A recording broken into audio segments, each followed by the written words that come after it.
चुके हैं श्री न्यूज के साथ। मैं हूं रूहानी। डीडीसी चुनाव कहने को तो ग्रामीण क्षेत्रों के विकास के लिए है, लेकिन ये जो चुनाव है अब इस तरह से सरगर्मियां ला रहा है कि ये चुनाव जो है राष्ट्र विरोधी बनाम राष्ट्र हितैषी बन चुका है। एक तरफ से भाजपा तमाम राजनीतिक संगठनों को घेरने का काम कर रही है, वहीं दूसरी ओर यहाँ पर स्पष्टीकरण देते देते थक चुके हैं कांग्रेस के नेता कि हम गुपकार का हिस्सा नहीं है, उस विचारधारा का हिस्सा नहीं है। सीटों के लिए, सीटों के रुझान के लिए और जनता की प्रगति के लिए हम साथ आए थे। हमारे साथ मुख्य प्रवक्ता है कांग्रेस के रविंदर जी, इनसे जानने की कोशिश करेंगे। एक तरफ से ये कहते हैं कि हम हिस्सा नहीं है, दूसरी तरफ से राष्ट्र स्तर पर तमाम नेता घेरते हैं, गृह मंत्री भी पीछे नहीं रहे। और अब जो है रोशनी स्कैम में जिस तरह से तमाम नेताओं का नाम जो है जनता के समक्ष आ रहा है, किस तरह से देखते हैं? क्या ये वोटों के रुझान में कहीं ना कहीं कमी लाएगा? क्या लगता क्या है कि रोशनी स्कैम में आपका नेताओं का भी नाम आ रहा है, नेशनल कॉन्फ्रेंस के नेताओं का आ रहा है, पीडीपी के नेताओं का आ रहा है? अब यही कह रहे हैं ये जो तमाम नेता है जमीनी नेता नहीं है, जमीन को कब्जा करने वाले नेता। सुनिए, भारतीय जनता पार्टी के बड़े नेताओं का नाम भूमि विवादों में पिछले चंद महीनों से चल रहा था। जब से उनकी सत्ता सरकार की तरफ से तो नहीं आया, लेकिन मीडिया और पब्लिक की तरफ से आपने देखा होगा बड़े बड़े नेता जो मंत्री रहे, उप मुख्यमंत्री रहे या बड़े पदों पर अध्यक्ष भी रहे, उनके बारे में उनकी कोई जांच क्यों नहीं है? उनका नाम क्यों नहीं आता? उनकी कार्रवाई क्यों नहीं आती? सरकार को सबके खिलाफ कानून की कार्रवाई एक जैसा होनी चाहिए, हमें कोई इतराज नहीं। रोशनी एक कानून बना जिसमें कहा गया कि जिसके पास एग्रीकल्चर लैंड है उसको मुफ्त में जमीन दी जाएगी, 100 रुपया कागज का खर्चा प्रोसेसिंग फीस ली जाएगी। आज कहा जाता है कि इतने कनाल इतने 100 में होगी, क्योंकि वो अगर एक कनाल भी है, जब 12 कनाल भी है तो 1200 ही लगेगा। वो कानून बना था जिसके पास 60 साल से भी जमीन थी। हालांकि स्टेट का जो कानून था लिमिटेशन एक्ट 1908, उसके तहत अगर कोई भी आदमी 60 साल तक सरकारी जमीन पे काबिज है, सबूत करता है, तो एडवर्स पोजीशन के तहत वो हकदार है मालकियत का, वो उसका मालिक हो जाता है। अब जो एक्ट सेंटर का लगा 1963 लिमिटेशन एक्ट, उसके तहत 30 साल के बाद आप अगर कब्जे में हैं, आप मालिक हकदार हैं। लेकिन जो लोग 1958 से 70 से उन जमीनों पे काबिज थे, उनको एक अधिकार दिया गया कि आप रोशनी में मालकियत ले लो। और पटवारी और उन्होंने चिन्हित किए कि ये लोग, इनका कब्जा है, ये स्टेट लैंड पे है। उनको कहा गया कि उनको नोटिस दिया गया कि आपके खिलाफ ये जमीन है, आपके पास, आप इसकी मालकियत लीजिए। उन्होंने वो फीस जमा की और मालिक हो गए। अगर कानून को आज रद्द किया गवर्नमेंट ने या हाई कोर्ट ने, तो वो ठीक है, वो कानून रद्द हो जाएगा। लेकिन आपने उसको कहा कि ये स्कैंडल हो गया। सब लोग तो नहीं थे जो एनक्रोचर हैं। किसी ने अगर गलत काम किया है, अनड्यू बेनिफिट लिया है, अफसरों से मिल करके तालमेल से कोई बेनिफिट लिया है, जरूर कार्रवाई करिए, वो किसी भी पार्टी से किसी बात से हैं। लेकिन जिन लोगों के पास, जो गरीब किसान, 44,000 केस जम्मू डिस्ट्रिक्ट का कहा जाता है, सिर्फ लाखों लोग होंगे गरीब किसान जो 60 साल 70 साल से उनके पास 1 कनाल 10 मरले, 2 कनाल 4 कनाल, ऐसे लोग भी हैं जिनको आज भुगतना पड़ेगा, क्योंकि आपने कहा कि ये सारा स्कैंडल हो गया। उसकी जांच हो, हम उसके खिलाफ नहीं, किसी भी एजेंसी जांच हो। लेकिन जो बड़े लोग जो रोशनी के बगैर घेर गए और जिनके नाम आ रहे थे वो बीजेपी के नेता भी थे, उनकी कोई चर्चा नहीं।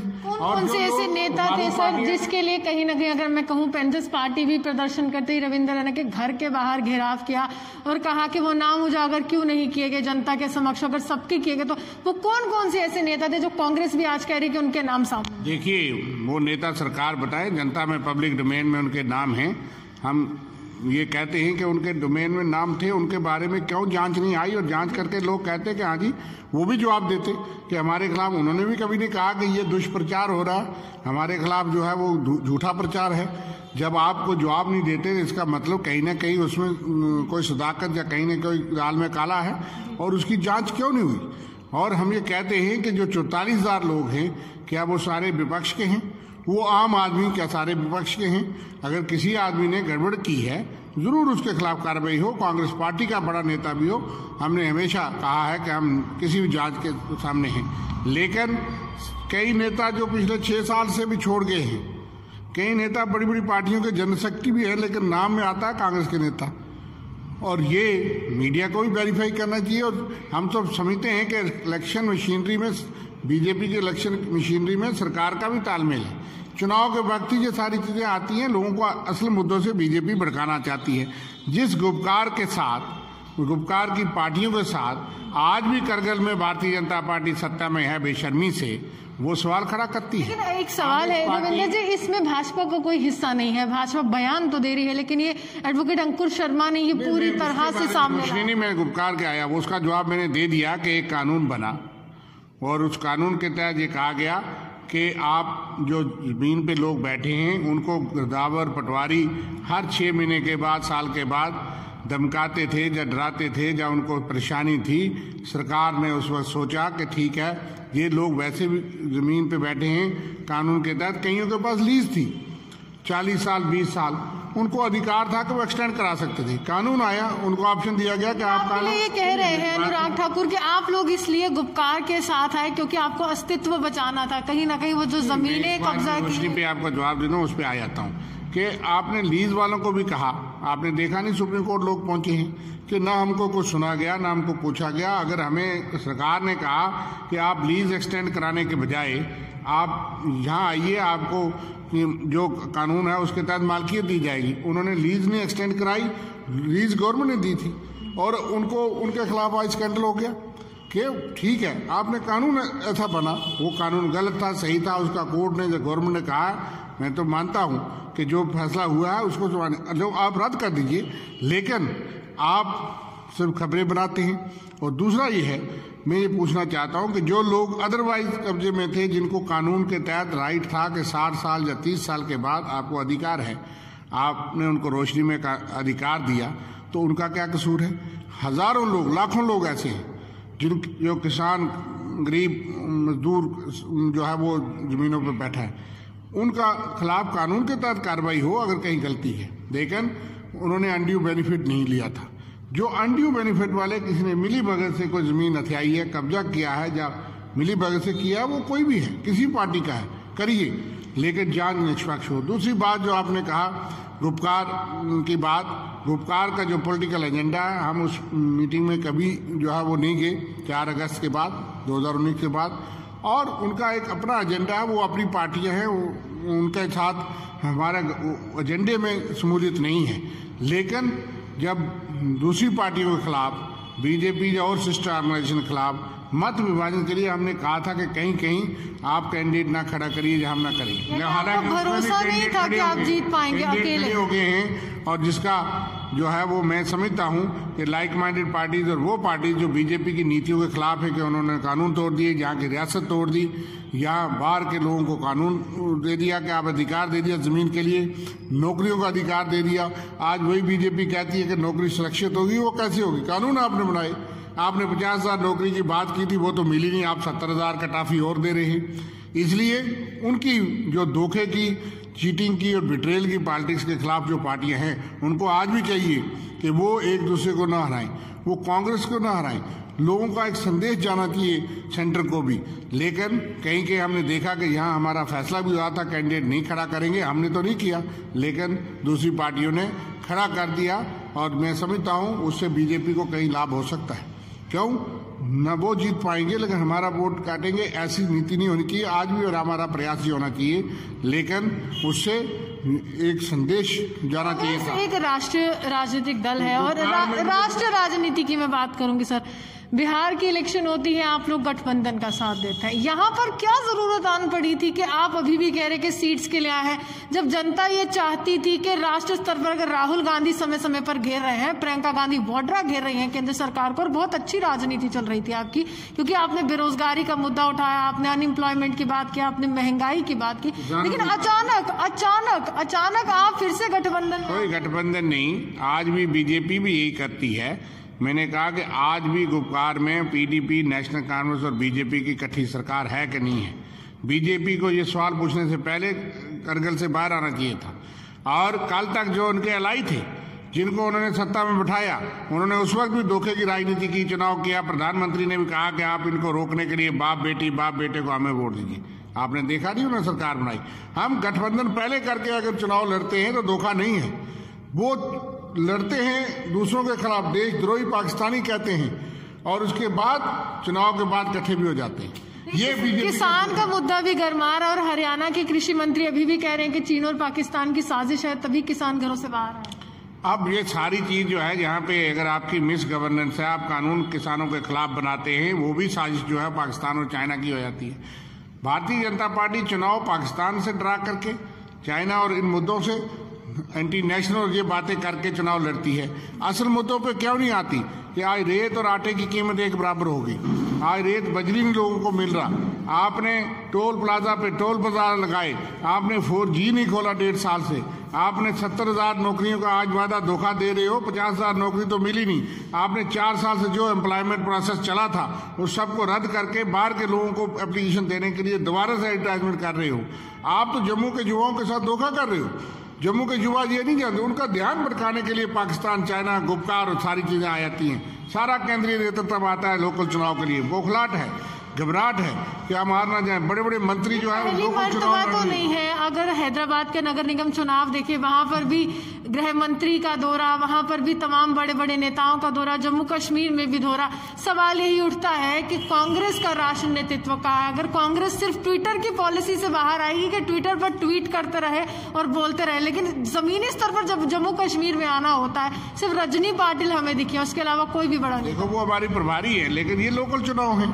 ये पंचायत के चुनाव में भी अगर राष्ट्रीय नेता आएंगे और पाकिस्तान और चाइना की बातें करेंगे तो वो उनको बुनियादी कहना चाहिए कि हमने कितना विकास किया, कितनी एम्प्लॉयमेंट दी, कितना फायदा जम्मू कश्मीर को हुआ, 370 के बाद कितना फायदा हुआ, स्टेट को तोड़ने का कितना फायदा हुआ, लोगों को डोमिसाइल के लिए लाइन में कोरोना में लगाने का कितना फायदा हुआ, स्टेट सब्जेक्ट को डोमिसाइल नहीं माना और 1 करोड़ से ज्यादा लोग जो है वो आज भी लाइनों में हैं और कोरोना का खतरा है, लोग मर रहे हैं। उसमें क्या किया किसानों के साथ क्या किया?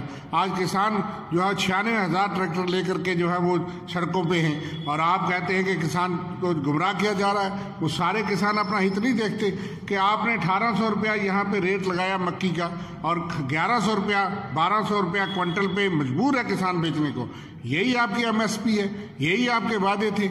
युवाओं को 2 करोड़ की नौकरी के बाद यहाँ एक नौकरी बताइए कि 50,000 की नौकरी का वादा करके चुनाव जीतने की बात करते हैं आजाद साहब, ये तस्वीर है, ये आजाद साहब है, काफी मुस्कुरा रहे हैं, लेकिन जम्मू कश्मीर में DDC का चुनाव होता, आजाद साहब भी यहाँ पर नहीं आते, उनका तो बनता था ना, वो यहाँ के नेता। मैं कह रहा हूँ कि जब ये लोकल चुनाव, हम लोकल लीडरशिप सक्षम है और हम इसको बहुत बड़ा निर्णय नहीं ले रहे, जमहूरियत है, हम तो वेलकम करते हैं कि जो पार्टियां आपकी नीतियों के, आपके एक्शंस के खिलाफ भी हैं, अगर वो आतंकवाद को, पाकिस्तान को जवाब दे रहे हैं, इसमें हिस्सा ले रहे हैं, उनको भी आप देशद्रोही और पाकिस्तानी कहेंगे, हमको भी पाकिस्तानी कहेंगे, जिनके 2 प्रधानमंत्री जो है वो इस देश के लिए मारे गए, शहीद हुए, और इसलिए आप चाहते हैं कि सारा नेतृत्व यहाँ बैठे।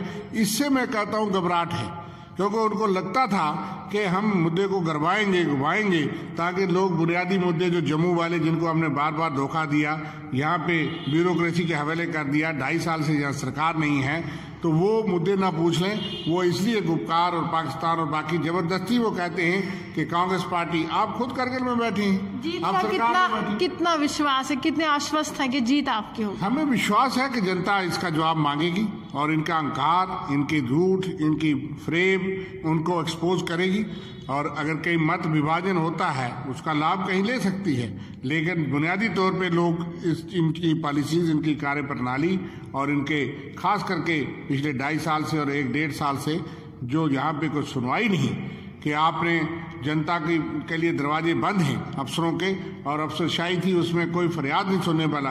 बीजेपी के 26 जो साहब का विधायक और मंत्री रहे, वो दुब के छुप के बैठे थे, लोग कराते रहे, लोग चिल्लाते रहे, ऑक्सीजन के बगैर मरते रहे, लेकिन कोई पूछने वाला नहीं। आपके 2 MP सेंटर में मंत्री और यहाँ पे बुनियादी सुविधा नहीं। इन बातों पे लोगों को वोट और फैसला करना चाहिए कि भारतीय जनता पार्टी को क्या जवाब मांगना है कि नहीं मांगना है। हम तो लोगों से अपील कर सकते हैं कि बिल्कुल इस वक्त जो है वो ओपोजिशन नियति है, सिक्योरिटी के प्रबंध नहीं है कश्मीर वादी में भी, हमारे बड़े नेताओं के पास भी, और ऊपर से एक के बाद एक जो है वो सिलेक्टिवली लोगों को गुमराह करने के लिए इस तरह से कोई जांच होती, कोई आप सबूत करिए। और 7 साल से आप यही कह रहे हैं, जिन लोगों के बाद आप इल्ज़ाम लगाते हैं उनके बारे में क्या है। और फिर ऐसे नेता पर्सनल कई बातें ऐसी करती हैं कि ये बीजेपी का कल्चर है, जो कल तक कहीं हमारे पास भी थे। आज किसी का वजन कितना हो, कोई इस तरह से कार्य प्रणाली लेकर ये शोभा नहीं देता। हमारी ये सभ्यता नहीं कि हम गाली गलौज पे नहीं आते, लेकिन जिन नेताओं के आप कल तक गुलाम थे, जिन नेताओं को आप बड़े बड़े नेता और तारीफें करते थे, आज बड़ी बड़ी बातें करें, ये हमारा कल्चर नहीं। लेकिन कहीं नया मुसलमान कहते ज़्यादा नमाज पढ़ते हैं, तो ये बीजेपी को शोभा देता है, लेकिन उन चीज़ों का हमें फ़र्क नहीं पड़ता।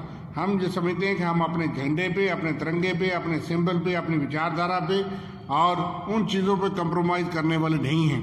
कहीं पे भी कोई ऐसी बात जो है वो कांग्रेस पार्टी का कोई नेता नहीं करेगा जो चीज़ देश की एकता अखंडता के खिलाफ हो। लेकिन हाँ, बीजेपी के बुनियादी असूलों, फिरकापरस्ती और विभाजन की नीतियाँ, नफरत की नीतियाँ, दुष्प्रचार की नीतियाँ और उनके जो एक्शन, जो जम्मू कश्मीर को जो नुकसान हुआ है, हमारी पहचान खत्म हो गई, बच्चों का भविष्य खत्म हो गया, जो यहाँ की नौकरियाँ चली गई, यहाँ के किसानों की ज़मीनें जा रही हैं। हम उनके चीज़ों के मुद्दों के खिलाफ, भारतीय जनता पार्टी के दुष्प्रचार के खिलाफ लड़ रहे हैं। और हम ये कह रहे हैं कि जम्मू कश्मीर की तबाही करने की, बर्बादी करने की जिम्मेवार भारतीय जनता पार्टी है और उनके खिलाफ जो है लोगों को अपना मत देना चाहिए, ताकि एक संदेश के अंदर तक जाए कि हम जमहूरियत में विश्वास तो करते हैं, हम देश की एकता अखंडता में विश्वास तो करते हैं, लेकिन उसका मतलब ये नहीं कि आप हमारी सारी पहचान, अधिकार, हमारी बुनियादी जो मुद्दे हैं, उन चीज़ों को छोड़ करके आप दुष्प्रचार और घुमा करके लोगों को वोट ले जाएंगे।